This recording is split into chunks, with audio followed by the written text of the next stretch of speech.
Excuse me, sir. Question for you. How old were you when you made your first million?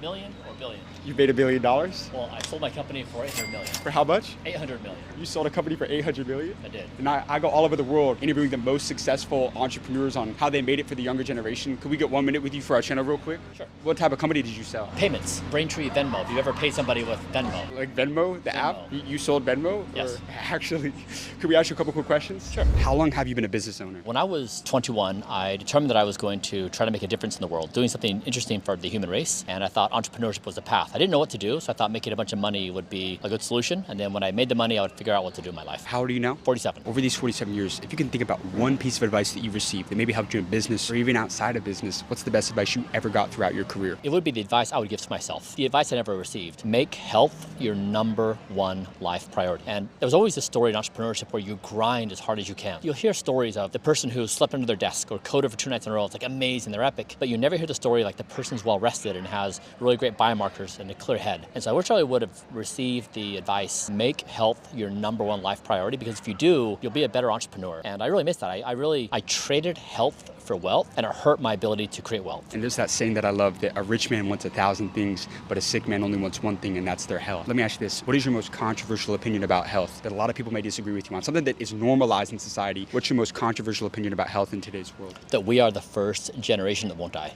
What do you mean? We are the first generation who will not die. Like dies and like actually... That's right. So you don't plan on dying? That's right. How old realistically do you think you can live until? I'm chronologically 47, but biologically, my cardiovascular ability is age 18. My lung capacity is age 18. My telomeres, my end of chromosomes are age 18. So my body functions in many ways like an 18-year-old. And so when you start measuring the biological age of your body, it's very different than the time which you were born. So that's what I wish I would have learned. Typically, people perform very well in their youth. There's skill sets. There's physical ability, mental ability, emotional ability that peaks typically in like early life stages, and then it declines with older stages. Especially that's true if you're grinding very hard. And so this is why I say making health your top priority, because if you do so, you're going to be in peak performance. Like the difference between being healthy and non-healthy when you're thinking is like night and day. And so that's why I think being an entrepreneur, making health your top priority is the highest yield thing you can do for your company. So you said that you're 47, but you have the cardiovascular endurance or capacity of an 18-year-old. So are you like reverse aging? Yeah, I guess you could say you're slowing down the progression of how you're exactly. aging. So you can do 2 things. One is you can reverse aging damage. You can slow down speed of aging. So my speed of aging currently is the slowest in the entire world. So there's 5,000 people all over the world competing for the lowest possible speed of aging. We call ourselves Rejuvenation Olympics. And I'm #1 in the world on doing this. So my birthday happens every 24 months. And so I've made a new Olympic sport out of how to slow down your speed of aging. So in many ways, I'm an entrepreneur again. I'm trying to create a brand new sport. And the new sport is don't die. It's like we are the first generation who won't die. And if you take that path, what do? Like you want to slow down your speed of aging, you want to reverse aging damage, and you want your body to operate basically functionally like an 18-year-old. Now I'm 22 years old. Yeah. My original goal was to live until about 80 years old. I was like, hey, that's good. Let's say I want to live to 100. What's the #1 thing I should be doing right now on a daily basis to make that happen? First, those are rookie numbers.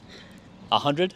Yeah, seriously. So the ambition we can have as a species right now, there's no reason why we couldn't think in the hundreds or even thousands of years. If you just look at the speed at which AI is improving and medical advancements that are coming, over the coming decades, we'll be able to extend our lifespans. Like for example, like right now, my birthday happens every 2 years. I've slowed down my speed of aging. That buys us a lot of time to find a lot of advancements to extend life further and further. And so I'd say for you, the 3 things I would say is sleep is your #1 life priority. Nothing's more important than sleep. That's incredible. Do you think America's trying to kill us? I will tell you, I've tested over the years everything I put into my body. So all the air I breathe, all the food I eat, all the water I drink, and the world is toxic. Like you've probably heard this, but when you see the data, it's terrifying. Give me an example for people that really don't know, like how toxic, like maybe the littlest things are, like the water we drink, or just something that you think would surprise a lot of people. I mean, everything. So we just started testing a bunch of stuff. So like common things like foods you buy in packages. They have heavy metals like mercury, cadmium, arsenic, lead. They have agrochemicals like glyphosate. So everything you eat has chemicals, and very few companies test. So we've been testing everything. It's really contaminated. We just tested a diaper just because we were trying to figure out it has these dangerous levels of glyphosate, this chemical. We tested dog food, has high levels of mercury. And so it really is in all the food supply. And so we're now working on trying to source our own foods, test them all for all these chemicals, and try to have a pure food source, which I've done for myself, trying to make it available to others. But these are the kinds of things you need to nail down. You just don't realize every day how how exposed you are to contamination. I know that you said that your goal is to live forever, and you brought up how me wanting to live till 100 is rookie numbers. That's right. How old do you think you possibly can live until? Give me a number, an estimate. I don't think we'll die. You don't think you will die? No, I mean, on the time spans which our minds can comprehend, right now, Earth has existed for 3.4 billion years or more. Yeah. We think of our lifespans on 70 years, Right. like thereabouts. Why? Like, why couldn't it be a few hundred?